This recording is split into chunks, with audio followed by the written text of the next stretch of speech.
Hello. Before we begin, a quick note. The Bore You to Sleep podcast relies on you and sponsors, which means you will hear a quick advertisement before the beginning of tonight's episode. While the podcast is free, you are welcome to subscribe for just $2.99 per month, which supports the creation of this podcast and gives you an ad-free listening experience.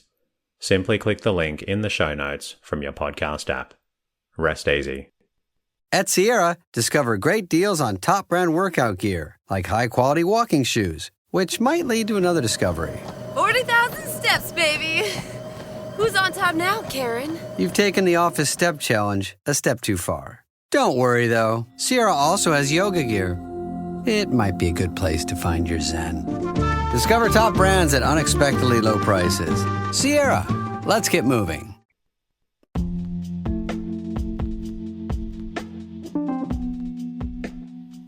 Hello. Welcome to the Bore You to Sleep podcast. The podcast that will hopefully help you get to sleep. I am going to read an open source book, one that is not particularly interesting, but one that is hopefully boring enough to get you to sleep. Tonight's reading comes from Around the World in 80 Days, written by Jules Verne and published in 1873. This book looks at a race against time and its characters aim to travel around the world in 80 days. My name is Teddy, and I aim to help people everywhere get a good night's rest. Sleep is so important, and my mission is to help you get the rest you need.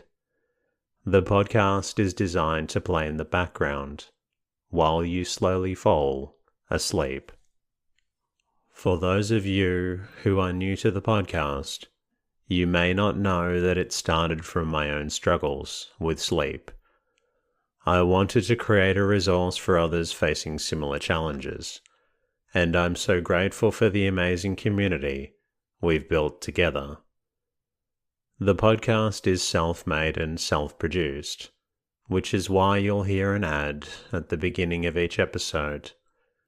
These ads, along with support from subscribers and patrons, enable me to keep delivering this podcast for free to those who need it.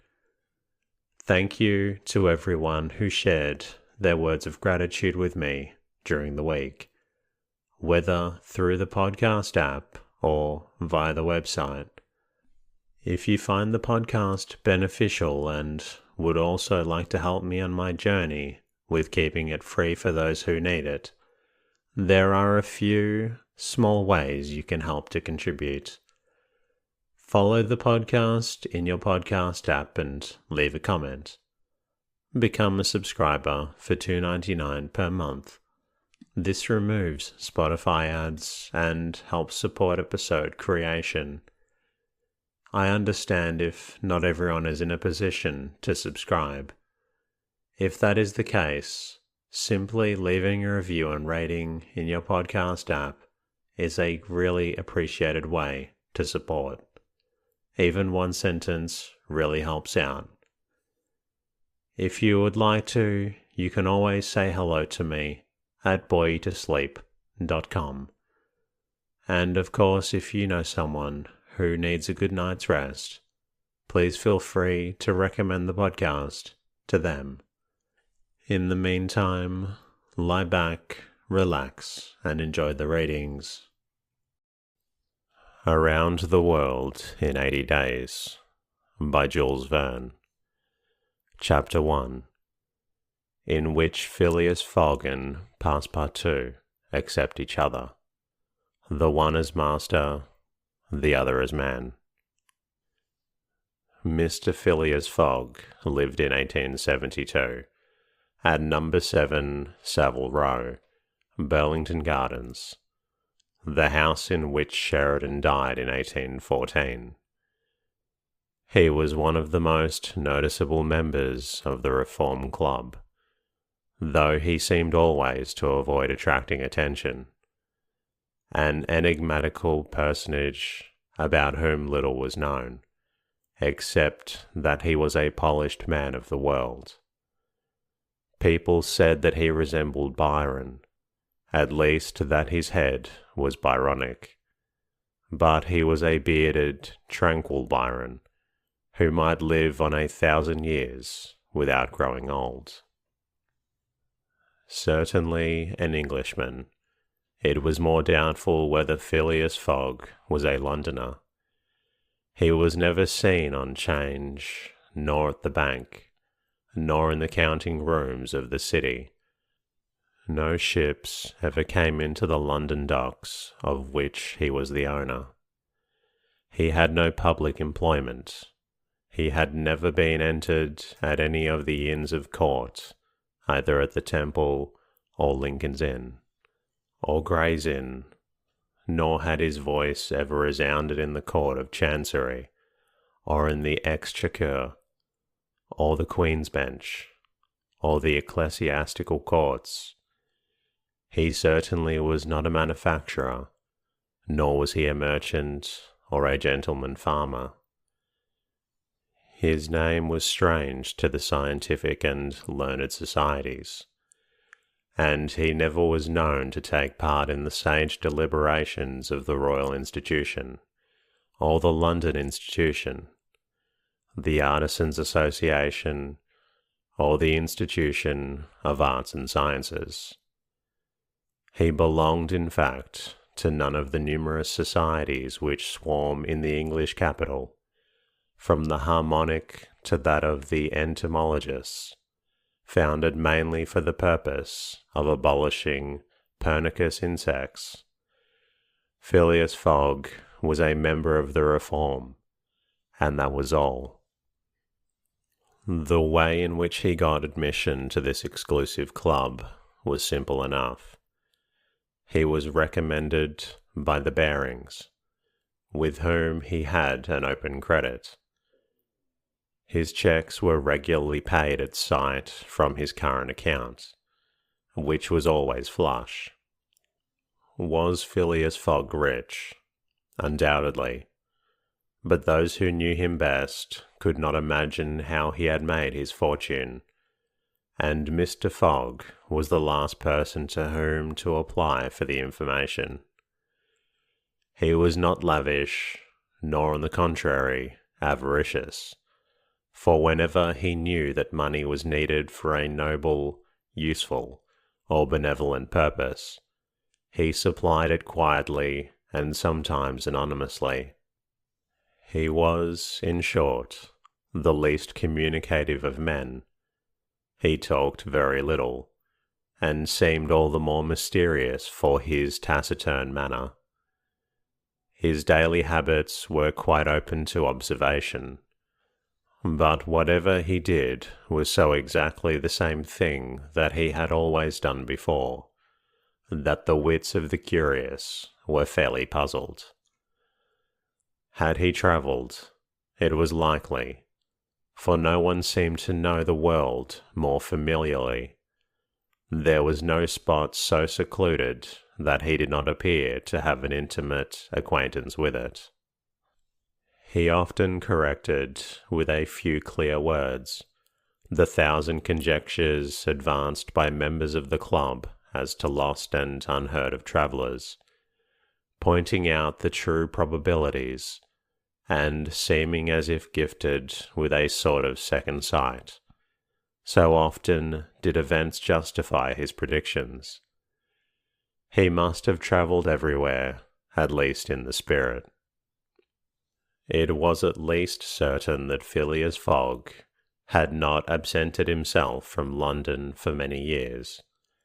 Those who were honoured by a better acquaintance with him than the rest declared that nobody could pretend to have ever seen him anywhere else. His sole pastimes were reading the papers and playing whist. He often won at this game, which, as a silent one, harmonized with his nature. But his winnings never went into his purse, being reserved as a fund for his charities. Mr. Fogg played not to win, but for the sake of playing, The game was in his eyes a contest, a struggle with a difficulty, yet a motionless, unwearying struggle congenial to his tastes. Phileas Fogg was not known to have either wife or children, which may happen to the most honest people, either relatives or near friends, which is certainly more unusual. He lived alone in his house in Savile Row, whither none penetrated. A single domestic sufficed to serve him. He breakfasted and dined at the club, at hours mathematically fixed, in the same room, at the same table, never taking his meals with other members, much less bringing a guest with him, and went home at exactly midnight, only to retire at once to bed. He never used the cosy chambers which the Reform provides for its favoured members. He passed 10 hours out of the 24 in Savile Row, either sleeping or going to the toilet. When he chose to take a walk, it was with a regular step in the entrance hall, with its mosaic flooring, or in the circular gallery with its dome supported by 20 red porphyry Ionic columns, and illumined by blue painted windows. When he breakfasted or dined, all the resources of the club, its kitchens and pantries, its buttery and dairy, aided to crowd his table with their most succulent stores. He was served by the gravest waiters, in dress coats and shoes with swan-skin soles, who proffered the viands in special porcelain, and on the finest linen. Club decanters of a lost mould contained his sherry, his port, and his cinnamon-spiced claret, while his beverages were refreshingly cooled with ice, brought at great cost from the American lakes. If to live in this style is to be eccentric, it must be confessed that there is something good in eccentricity. The mansion in Savile Row, though not sumptuous, was exceedingly comfortable. The habits of its occupant were such as to demand but little from the sole domestic, but Phileas Fogg required him to be almost superhumanly prompt and regular. On this very 2nd of October, he had dismissed James Forster, because that luckless youth had brought him shaving water at 84 degrees Fahrenheit instead of 86, and he was awaiting his successor, who was due at the house between 11 and half past. Phileas Fogg was seated squarely in his armchair, his feet close together like those of a grenadier on parade, his hands resting on his knees, his body straight, his head erect. He was steadily watching a complicated clock which indicated the hours, the minutes, the seconds, the days, the months, and the years. At exactly 11:30, Mr. Fogg would, according to his daily habit, quit Savile Row and repair to the Reform. A rap at this moment sounded on the door of the cosy apartment where Phileas Fogg was seated, and James Forster, the dismissed servant, appeared. The new servant, said he, a young man of 30 advanced, and bowed. "You are a Frenchman, I believe?" asked Phileas Fogg, "and your name is John?" "Jean, if monsieur pleases," replied the newcomer. "Jean, if monsieur pleases," replied the newcomer. Jean Passepartout, a surname which has clung to me because I have a natural aptness for going out of one business into another. "I believe I'm honest, monsieur, but to be outspoken, I've had several trades. I have been a singer, a circus rider. When I used to vault like Leotard and dance on a rope like Blondin. Then I got to be a professor of gymnastics so as to make better use of my talents. And then I was a sergeant fireman at Paris, and assisted at many a big fire. But I quitted France 5 years ago, and wishing to taste the sweets of domestic life, took service as a valet here in England. Finding myself out of place and hearing that Monsieur Phileas Fogg was the most exact and settled gentleman in the United Kingdom, I have come to Monsieur in the hope of living with him a tranquil life, and forgetting even the name of Passepartout. Passepartout suits me, responded Mr. Fogg. You are well recommended to me. I hear a good report of you. You know my conditions. Yes, monsieur. Good. What time is it? 22 minutes after 11, returned Passepartout, drawing an enormous silver watch from the depths of his pocket. You are too slow, said Mr. Fogg. Pardon me, monsieur.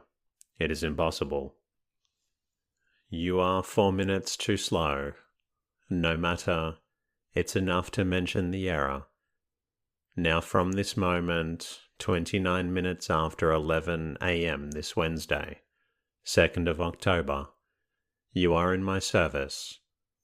Phileas Fogg got up, took his hat in his left hand, put it on his head with an automatic motion, and went off without a word. Passepartout heard the street door shut once. It was his new master going out. He heard it shut again. It was his predecessor, James Forster, departing in his turn. Passepartout remained alone in the house in Savile Row. Chapter 2, in which Passepartout is convinced that he has at last found his ideal. Faith, muttered Passepartout, somewhat flurried. I've seen people at Madame Tussaud's as lively as my new master. Madame Tussaud's people, let it be said, are of wax, and are much visited in London. Speech is all that is wanting to make them human. During his brief interview with Mr. Fogg, Passepartout had been carefully observing him. He appeared to be a man about 40 years of age, with fine, handsome features, and a tall, well-shaped figure. His hair and whiskers were light, his forehead compact and unwrinkled, his face rather pale, his teeth magnificent. His countenance possessed, in the highest degree, what physiognomists call repose in action, a quality of those who act rather than talk. Calm and phlegmatic, with a clear eye, Mr. Fogg seemed a perfect type of that English composure, which Angelica Kauffmann has so skilfully represented on canvas. Seen in the various phases of his daily life, he gave the idea of being perfectly well balanced, as exactly regulated as a Leroy chronometer. Phileas Fogg was, indeed, exactitude personified, and this was betrayed even in the expression of his very hands and feet, for in men, as well as in animals, the limbs themselves are expressive of the passions. He was so exact that he was never in a hurry, was always ready, and was economical alike of his steps and his motions. He never took one step too many, and always went to his destination by the shortest cut. He made no superfluous gestures, and was never seen to be moved or agitated. He was the most deliberate person in the world, yet always reached his destination at the exact moment. He lived alone, and, so to speak, outside of every social relation, and he knew that in this world account must be taken a friction, and that friction always has never rubbed against anybody. As for Passepartout, he was a true Parisian of Paris.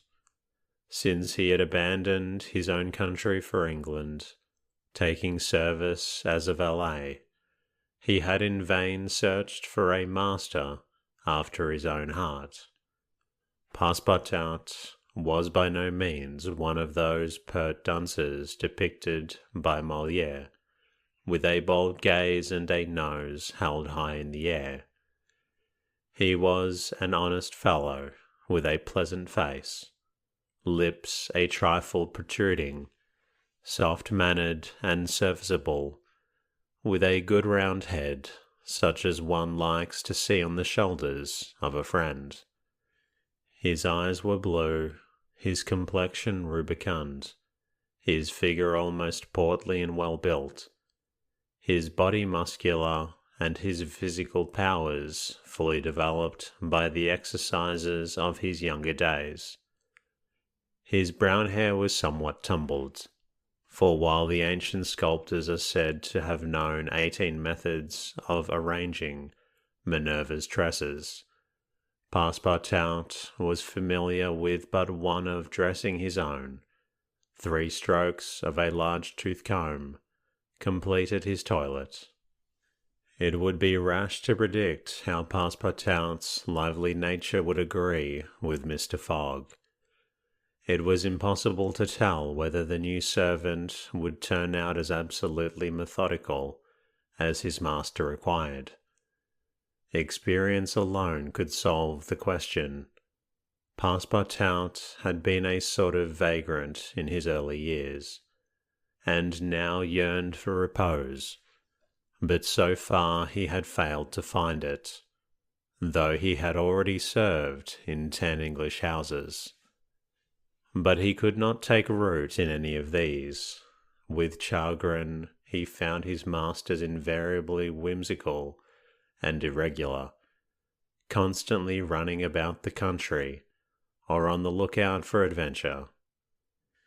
His last master, young Lord Longferry, Member of Parliament, after passing his nights in the Haymarket taverns, was too often brought home in the morning on policemen's shoulders. Passepartout, desirous of respecting the gentleman whom he served, ventured a mild remonstrance of such conduct, which being ill received, he took his leave. Hearing that Mr. Phileas Fogg was looking for a servant, and that his life was one of unbroken regularity, that he neither travelled nor stayed from home overnight, he felt sure that this would be the place he was after. He presented himself and was accepted, as has been seen. At 11:30, then, Passepartout found himself alone in the house in Savile Row. He began its inspection without delay, scouring it from cellar to garret. So clean, well arranged, solemn a mansion pleased him. It seemed to him like a snail shell lighted and warmed by gas, which suffered for both these purposes. When Passepartout reached the 2nd story, he recognized at once the room which he was to inhabit, and he was well satisfied with it. Electric bells and speaking tubes afforded communication with the lower stories, while on the mantel stood an electric clock, precisely like that in Mr. Fogg's bedchamber, both beating the same second at the same instant. "That's good. That'll do," said Passepartout to himself. He suddenly observed, hung over the clock, a card which, upon inspection, proved to be a program of the daily routine of the house. It comprised all that was required of the servant, from 8 in the morning, exactly at which hour Phileas Fogg rose, till 11:30, when he left the house for the Reform Club. All the details of the service, the tea and toast at 23 minutes past 8, the shaving water at 37 minutes past 9, and the toilet at 20 minutes before 10. Everything was regulated and foreseen. That was to be done from 11:30 a.m. till midnight, the hour at which the methodical gentleman retired. Mr. Fogg's wardrobe was amply supplied and in the best taste. Each pair of trousers, coat, and vest bore a number, indicating the time of year and season at which they were in turn to be laid out for wearing, and the same system was applied to the master's shoes. In short, the house in Savile Row, which must have been a very temple of disorder and unrest under the illustrious but dissipated Sheridan, was coziness, comfort, and method idealized. There was no study, nor were there books, which would have been quite useless to Mr. Fogg, for at the Reform 2 libraries, one of general literature, and the other of law and politics, were at his service. A moderate-sized safe stood in his bedroom, constructed so as to defy fire as well as burglars, but Passepartout found neither arms nor hunting weapons anywhere. Everything betrayed the most tranquil and peaceable habits. Having scrutinized the house from top to bottom, he rubbed his hands, a broad smile overspread his features, and he said joyfully, "This is what I wanted. We shall get on together, Mr. Fogg and I. What a domestic and regular gentleman, a real machine. Well, I don't mind serving a machine." Chapter 3, in which a conversation takes place which seems likely to cost Phileas Fogg dear. Phileas Fogg, having shut the door of his house at 11:30, and having put his right foot before his left 575 times, and his left foot before his right 576 times, reached the Reform Club and imposing edifice in Pall Mall, which could not have cost less than 3 millions. He repaired at once to the dining room, the 9 windows of which open upon a tasteful garden, where the trees were already gilded with an autumn colouring, and took his place at the habitual table, the cover of which had already been laid for him.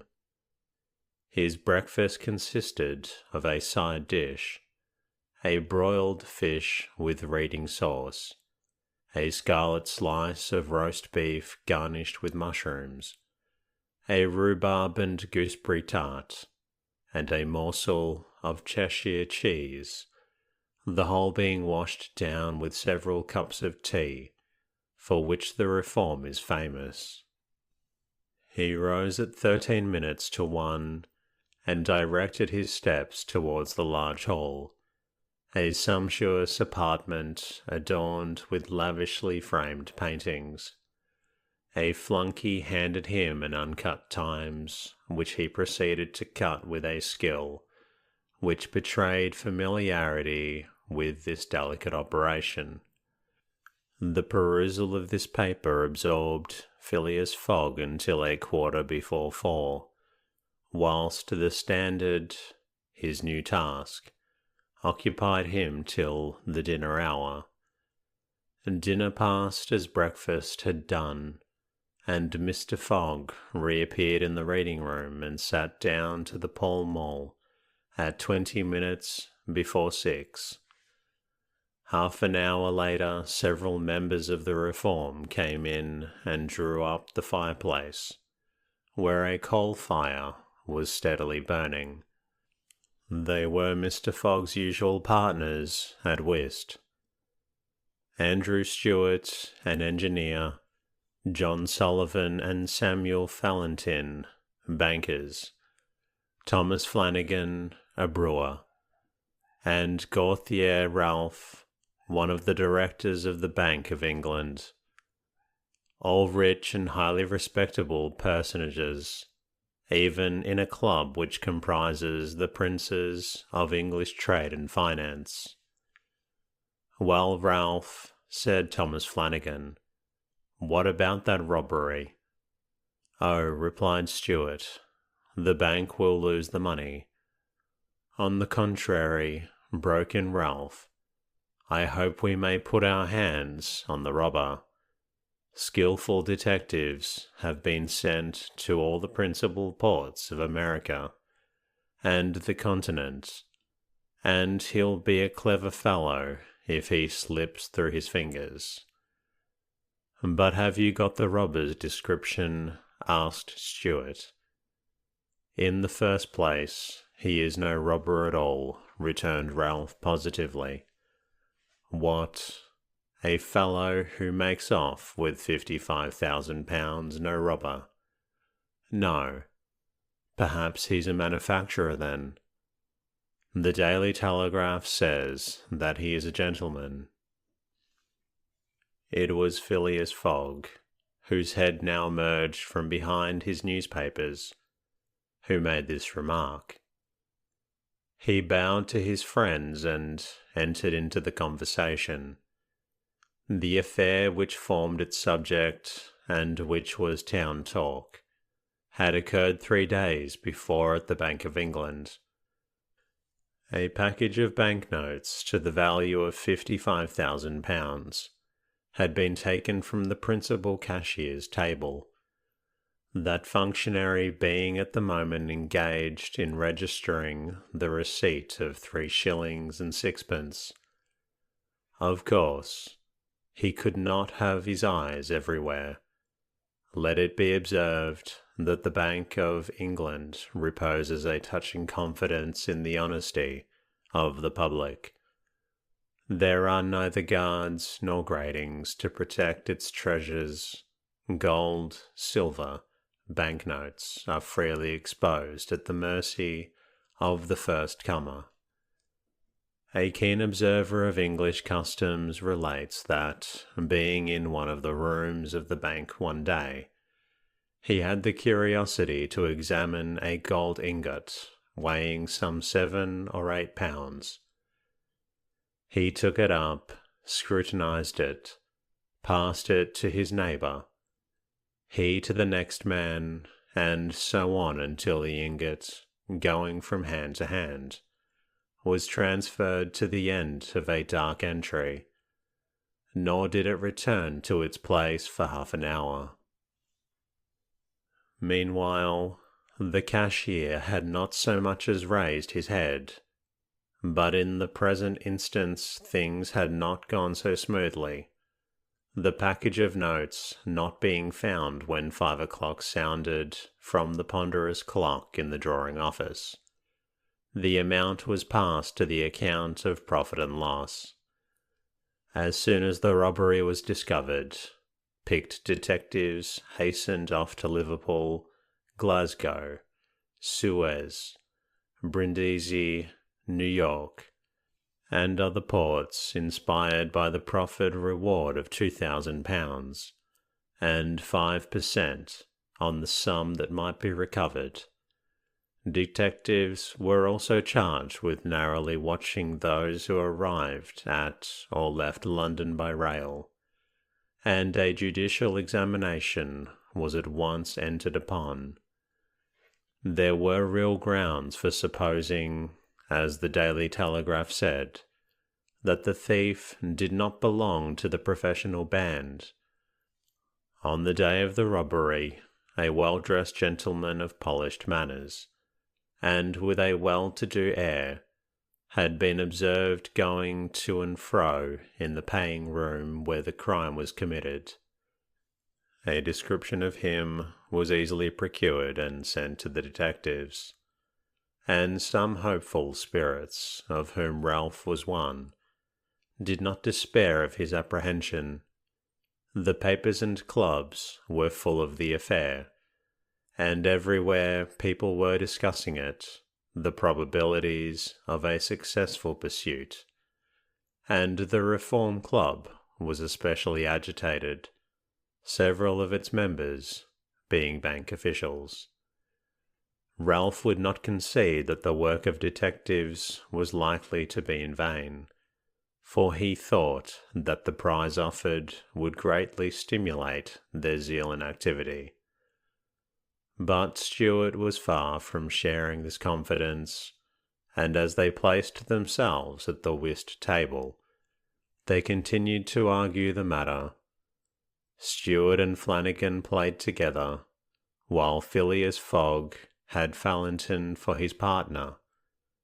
As the game proceeded, the conversation ceased, excepting between the rubbers when it revived again.